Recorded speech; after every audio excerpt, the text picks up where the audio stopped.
Everyone, welcome back to my channel. It's me Deepika. ముందుగా మీ అందరికీ భోగి, సంక్రాంతి, కనుమ శుభాకాంక్షలు. ఈ కొత్త సంవత్సరంలో సంక్రాంతితో మన పండుగలన్నీ మొదలు కదండి. ఈ సంవత్సరం అంతా మీకు అంతా చక్కగా జరిగి మీరు కోరుకున్నవన్నీ జరగాలని నేను కోరుకుంటున్నాను. సంక్రాంతి అనగానే అందరికీ ముందుగా గుర్తొచ్చేది రకరకాల పిండి వంటలు.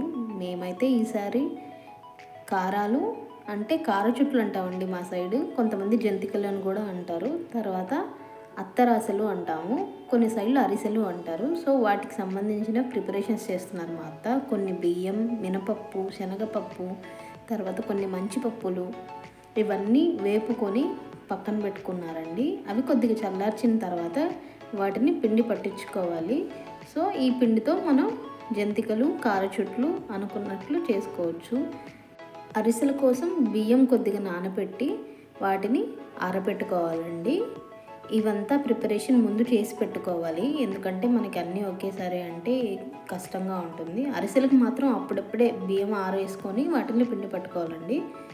సో ఎందుకంటే మరీ బియ్యం ఆరిపోతే అరిసెలు సరిగ్గా రావంటారు. నాకు కూడా తెలియదండి, నేను ఫస్ట్ టైం చూస్తున్నాను. సో ఇదంతా ప్రిపరేషన్ చేసుకున్న తర్వాత చక్కగా ముందు మనం చేసుకున్న వంటకాలని పొయ్యి పెట్టుకొని పూజించుకోవాలండి. ఎందుకంటే అగ్నిదేవుడిని మనం చక్కగా పూజిస్తే మనం చేసుకున్న పిండి వంటలు ఎటువంటి ఇబ్బంది లేకుండా బాగా వస్తాయని నానుండి పూర్వం నుంచి అలా చేస్తున్నారంట. సో మా అత్త చెప్పినట్టు మేము కూడా ఇంట్లో పొయ్యి పెట్టుకొని మా ఆడపడుచుతో పూజ చేస్తున్నామండి. ఇంట్లో ఆడపడుచు వచ్చి మన పొయ్యి వెలిగిస్తే ఇంటికి మంచిదంట. అలాగే మా ఆడపడుచుతోనే పొయ్యికి పూజ చేయించి దానికి ఎర్రమట్టి అవి పెట్టి కుంకుమ బొట్లు, ముగ్గు వేసి ఆవిడ చేతే పొయ్యి వెలిగిస్తున్నాము. ఇదంతా మా ఆడపడిచే చేస్తున్నారండి. సో మనం ఇలా వంట చేసుకోవడానికి మామూలు స్టవ్ కంటే ఇలా కట్టెల పొయ్యి పెట్టుకుంటే రుచిగాను అలాగే చక్కగా వస్తాయి అన్నమాట పిండి వంటలు. సో అందుకు మేమే మా టెర్రస్ మీద కొద్దిగా స్పేస్ని క్లీన్ చేసుకొని అక్కడ ఇసుక అది వేసి ఒక 3 ఇటుకలు పెట్టుకొని ప్రిపరేషన్స్ చేసుకున్నాం. అనుకున్నంత ఈజీ కాదండి పిండి వంటలు చేయడం, చాలా కష్టం, ఎఫర్ట్స్ చాలా ఉండాలి అండ్ మనుషులు కూడా ఉండాలండి. ఒకరి వల్ల అయితే అయ్యే పని కాదు. మేమైతే నేను, మా అత్త, మా ఆడపడుచు ముగ్గురం కలిసి చేసుకున్నాము. ఫస్ట్గా ఇలా అగ్నిదేవుడిని పూజించుకొని పొయ్యి వెలిగించుకోవాలన్నమాట. పొయ్యి వెలిగించి స్వామి మా చేసుకున్న వంటలను చక్కగా ఎటువంటి ఇబ్బంది లేకుండా వచ్చేలాగా చూడండి అని ఒక తాంబూలం అది పెట్టి పూజించి మనకు కావాల్సిన పిండి వంటల్ని సిద్ధం చేసుకోవాలన్నమాట.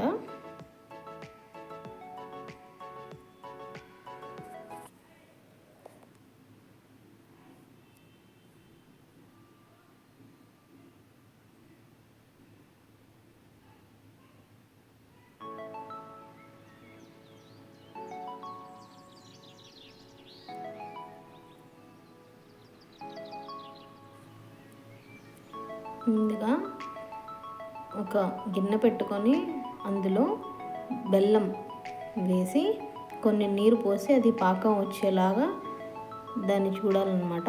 ఆ బెల్లం అంతా కరిగి మనకి వాటరీ అంటే లిక్విడ్ స్టేట్లోకి వస్తుంది. దాన్ని వడపోసుకోవాలి. ఎందుకంటే బెల్లంలో కొద్దిగా ఏమన్నా డస్ట్ పార్టికల్స్ కానీ ఇంకేమన్నా ఉంటే అవి రాకుండా వాటిని చక్కగా స్ట్రైనర్ తీసుకొని వడేసుకోవాలన్నమాట. ఇట్లా వడ వేసుకుంటే మనకి అరిసెల్లో ఎటువంటి అంటే చిన్నగా ఏమన్నా పార్టికల్స్ అవి ఏమి లేకుండా నీట్గా ఉంటాయి అన్నమాట. అవి మ్యాండేటరీ అండ్ అలా చేసుకోవడం. తర్వాత మళ్ళీ ఆ గిన్నెను తీసుకొని పొయ్యి మీద పెట్టాలి. ఇప్పుడు ఇది పాకం పడుతుందన్నమాట. పాకం ఎంత బాగా పడితే అరిసెలు అంటే మా భాషలో అత్తరాసలు అన్నమాట. రాయలసీమ యాసలో అత్తరాసలు అంటారు. పాకం ఎంత బాగా వస్తే అత్తరాసలు అంత బాగా వస్తాయి అంటారు. సో ఇది మెయిన్ అండ్ ఇంపార్టెంట్ స్టెప్ అరిసెల్లో. అలా కలుపుతూ ఉండాలండి, లేకపోతే కింద మాడిపోవడం ఇలాంటివి జరుగుతాయంట. సో బాగా కలిపి అవి 1కి 2 సార్లు చూసుకోవాలి. ఇలా నురుగు వస్తే ఇంకా పాకం దగ్గర పడుతున్నట్టు. ఒక చిన్న బౌల్లో వాటర్ తీసుకొని అందులో ఈ బెల్లం పాకాన్ని వేస్తే అది చిన్న ఉండలాగా ఫామ్ అవ్వాలంట. అలా ఫామ్ అయితే పాకం వచ్చినట్టు. లేకపోతే పిండి వేస్తే మనకి అరిసెలు సరిగ్గా రావు. తర్వాత ముందుగా మనం ఎండపెట్టుకొని పొడి చేసి పెట్టుకున్న బియ్యం పిండిని ఈ పాకంలో వేసి బాగా ఫాస్ట్గా కలుపుకోవాలండి. తర్వాత కొన్ని నువ్వులు యాడ్ చేసుకోవాలి, పైన కొద్దిగా నెయ్యి వేసి పెట్టుకోవాలన్నమాట. ఇలా ఒక పెద్ద పాత్రలో ఆయిల్ వేసి బాగా కాగిన తర్వాత ఇవి తట్టుకొని కాల్చుకోవాలి అన్నమాట. ఈ కాల్చే ప్రాసెస్ కూడా చాలా ఇంపార్టెంట్ అండి. ఎక్కువగా మంట పెడితే మాడిపోతాయి, తక్కువ పెడితే లోపల ఉడకవు. సో జాగ్రత్తగా చేసుకోవాలి, లేకపోతే చెడిపోతాయి. ఇంకా నెక్స్ట్ వచ్చి అరిసెలను కాల్చేసామండి. తర్వాత ఇప్పుడు కారాలు అంటే చెక్కిలాలు, కొన్ని భాషల్లో జంతికలు. దీన్ని పిండి తీసుకొని అందులో కొద్దిగా కారం, ఉప్పు, సోడా అంటే వంట సోడా, కొద్దిగా నెయ్యి లేదా నూనె వేసుకొని పిండిని మొత్తం బాగా కలిపి పెట్టుకోవాలి. దీంట్లో తర్వాత కొద్దిగా వాటర్, కొద్దిగా ఆయిల్ వేసి మిక్స్ చేసుకుంటే పిండి చాలా బాగా వస్తుంది. కన్సిస్టెన్సీ చూసుకుంటూ కలుపుకోవాలండి. మరీ జారుగా కలిపితే అరిసెలు అంటున్నాను, చెక్కిలాలు, కారాలు బాగా రావన్నమాట.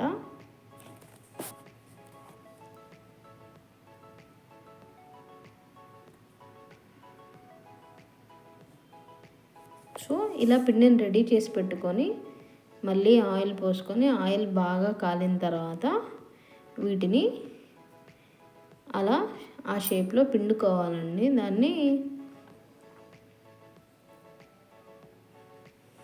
మంచిగా 2 సైడ్స్ బాగా వేగేలాగా కలుపుతూ కాల్చుకోవాలి. అప్పుడే కారాలు బాగా ఫ్రై అవుతాయి, లేకపోతే పచ్చిగా ఉంటాయి, కొన్ని కాలవు. సో మాకు ఈ ప్రాసెస్ అంతా చేయడానికి 1 డే టైం పట్టిందండి. వ్లాగ్లో తక్కువ కనిపిస్తుంది కానీ ప్రిపరేషన్స్ మాత్రం చాలా ఉంటాయి. ఎందుకంటే కింద నుంచి ఈ సామాన్లన్నీ పైకి తీసుకొని వెళ్ళాలి. తర్వాత ముందు ప్రిపరేషన్స్ చాలా ఉంటాయి. ఈ సామాన్లన్నీ కడిగి పెట్టుకోవటం, ఇవన్నీ పైకి మోసుకోవటం, చేయాల్సిన పని అంటే వంట చేయడం ఈజీ అనుకుంటాం కానీ చాలా కష్టమే. ఇలా ఒక్కొక్క వాయి వేసుకుంటూ కారాలని చాలా దూరగా వేయించుకోవాలి. మరీ ఎక్కువగా డీప్ ఫ్రై చేస్తే టేస్ట్ అంత బాగోవండి. దూరగా 2 వైపులో కదుపుతూ కాల్చుకోవాలి. సో ఒక్కొక్క వాయి వేసుకున్నాం మేము కూడా. ఇలా మా పిండి వంటలు చేసుకున్నామండి. మీరు కూడా సంక్రాంతి రోజు ఏ వంటలు చేసుకున్నారో కింద కమెంట్స్లో కమెంట్ చేయండి. చాలామంది నా వీడియోస్ చూస్తున్నారు కానీ సబ్స్క్రైబ్ చేయట్లేదు. ప్లీజ్ డూ సబ్స్క్రైబ్ అండి. మీరు సబ్స్క్రైబ్ చేస్తే మీ ఎంకరేజ్మెంట్తో ఇంకా మంచి వీడియోస్ నేను తీస్తాను. మీకు ఈ వీడియో నచ్చినట్టయితే లైక్ చేయండి, షేర్ చేయండి, కమెంట్ చేయండి. ఇట్స్ మీ దీపికా ఛానల్లో. నెక్స్ట్ నేను ఇంకా మా సంక్రాంతి వ్లాగ్స్తో మీ ముందుకు వస్తాను. మా భోగి, కనుమ, సంక్రాంతి ఎలా జరిగాయో మీతో షేర్ చేస్తాను. మీరు సంక్రాంతి ఎలా సెలబ్రేట్ చేసుకున్నారో నాకు కమెంట్ చేయండి. Thanks for watching the video. It's me Deepika.